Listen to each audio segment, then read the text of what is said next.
দেশের কারাগারগুলোতে বন্দীদের ঈদ উদযাপনে বিশেষ ব্যবস্থা গ্রহণ করেছে কারা কর্তৃপক্ষ। এই মুহূর্তে কেরানীগঞ্জ কারাগারে আছেন সহকর্মী আতাউর কাউসার, সরাসরি যাচ্ছে তার কাছে। ঢাকা কেন্দ্রীয় কারাগার কেরানীগঞ্জে বর্তমানে বন্দির সংখ্যা ৭,৯০০-র কিছু বেশি। পবিত্র ঈদ উল ফিতর উপলক্ষে এই কেন্দ্রীয় কারাগার থেকে বিশেষ ব্যবস্থাপনা করা হয়েছে এবং শুধু এই কারাগারে নয়, এটি বাংলাদেশের যতগুলো কারাগার রয়েছে সবগুলো কারাগারে বিশেষ ব্যবস্থা নেওয়া হয়েছে।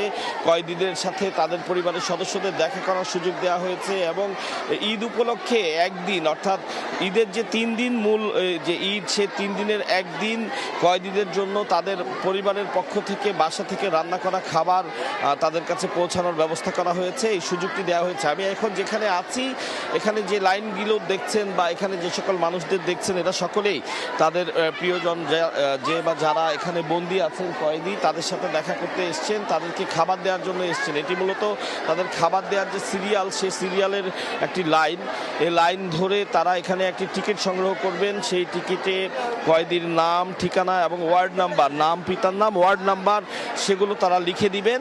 লিখে এখান থেকে একটি টিকিট সংগ্রহ করবেন এবং পরবর্তীতে কারা কর্তৃপক্ষ থেকে মাইকিংয়ের মাধ্যমে অ্যানাউন্স করে তাদেরকে জানানো হবে যে কোন কয়েদির খাবার দিতে হবে। যখন সে অ্যানাউন্সটি করবে তখন তারা নির্দিষ্ট জায়গায় গিয়ে তাদের ঘর থেকে আনা যে খাবার সেটি তারা পৌঁছে দেবেন। এখানে দেখছেন যে টিকিট কাটার কাজটি চলছে। এখানে তারা কয়েদির নাম, পিতার নাম এবং ওয়ার্ড নাম্বার দিবেন। ওয়ার্ড নাম্বার দেওয়ার পরে পরবর্তীতে তারা এখান থেকে একটি টিকিট নেবেন এবং শুধু এই যে এই ঈদ উপলক্ষে খাবার দেওয়ার ব্যবস্থাই নয়, তাদের সাথে দেখা করার ব্যবস্থাও করা হয়েছে এবং কারা কর্তৃপক্ষ কয়েদিদের জন্য বিশেষ খাবারের আয়োজন করেছে, যা আসলে গতকালকে তাদেরকে দেওয়া হয়েছিল। উন্নত মানের খাবার, ঈদ উপলক্ষে বিশেষ আয়োজন ছিল কারা কর্তৃপক্ষের। তো এই ছিল ঢাকা কেন্দ্রীয় কারাগার কেরানীগঞ্জে বিশেষ যে ব্যবস্থাপনা ঈদ উপলক্ষে কয়েদিদের জন্য, তার সর্বশেষ তথ্য আমার কাছে। সরাসরি যুক্ত ছিলাম কেরানীগঞ্জে।